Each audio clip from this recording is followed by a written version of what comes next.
Welcome to Music and Spirituality at Kardec Radio.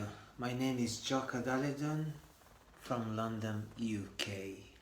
So today I would like to speak to you about the emotions that music can evoke. The human emotions is a vast range of feelings, memories sometimes, and emotions that music can bring to the surface.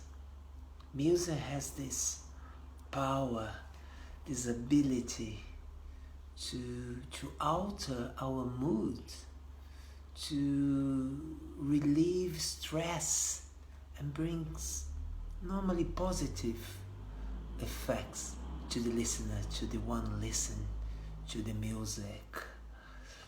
For instance, major mode in music, a piece of music played in a major mode can bring joy, can incite euphoria, can make you want to dance, to move to the music, excitement. In contrast to a minor mode, which brings more sadness, something more intimate, feelings, melancholic, obviously will depend on the listener, the experiences that the listener had in the past, in this life and perhaps in previous lives. They bring those experiences, and the music can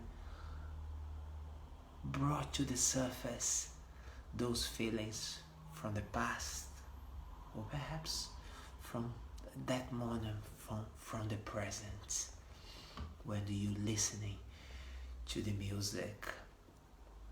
And I'm gonna exemplify on the piano those two modes so you can see the difference. But imagine if music can convey these feelings, these emotions, this expression. Can you imagine in the spiritual world when there is no language as such, not the way we are doing right now, by communicated by speech, by verbal communication. In the spiritual world, as we know, we communicate through thought, through telepathy. So we convey our thoughts and our feelings through our mind. So music is this wonderful and powerful tool to convey artistic thought to one another here in the physical world, and obviously in the spiritual will be much more powerful, much more efficient way to communicate with one another.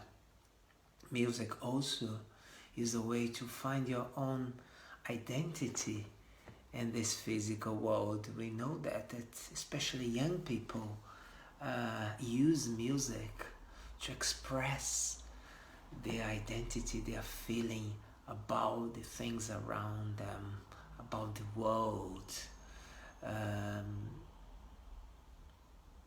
Music that resonates what they are, who they are, what they are, their contribution to the world. So they take music sometimes with their own group that think the same, that have the same identity, and that's how much music can affect groups of people and the individual.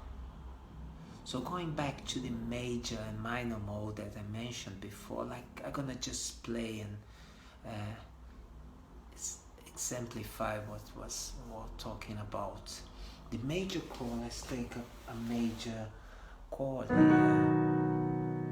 and if you change just one simple note, that's a major, B major, and just take one note, and that becomes a minor. minor chord, you see the difference straight away.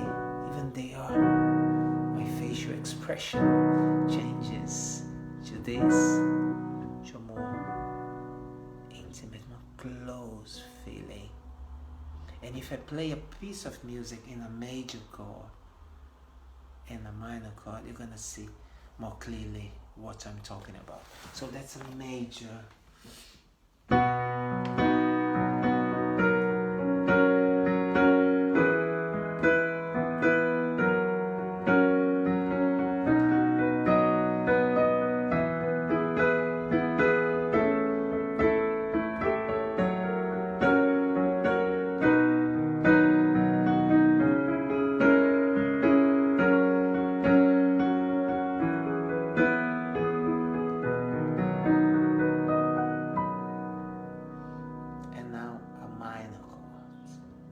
Same chord but playing a minor mode.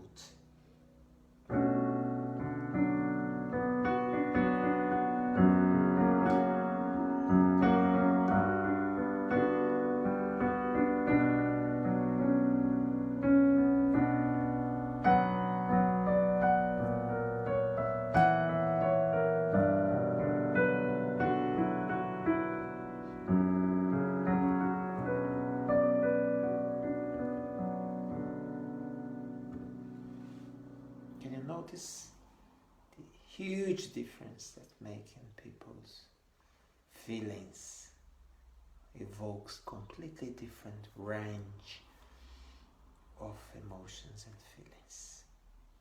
Lovely. Now we'd like to carry on playing Arioso by Johann Sebastian Bach, the piece that I played before. And by the time Johann Sebastian Bach composed and performed this piece of music, obviously there was no piano. Piano was not invented yet.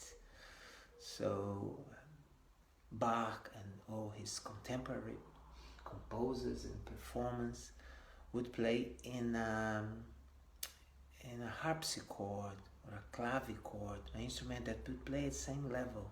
So when the piano came about 150, 200 years later, was obviously a revolution in music, because it's the instrument that could play loud and quiet. And the name of the piano before was pianoforte, because piano means quiet in music terms, and forte means loud. So it's the first instrument that could play at this range of volume, of level of volume. So this composition would be in a harpsichord, but of course here we adapt to the piano. So Johann Sebastian Bach, Arioso.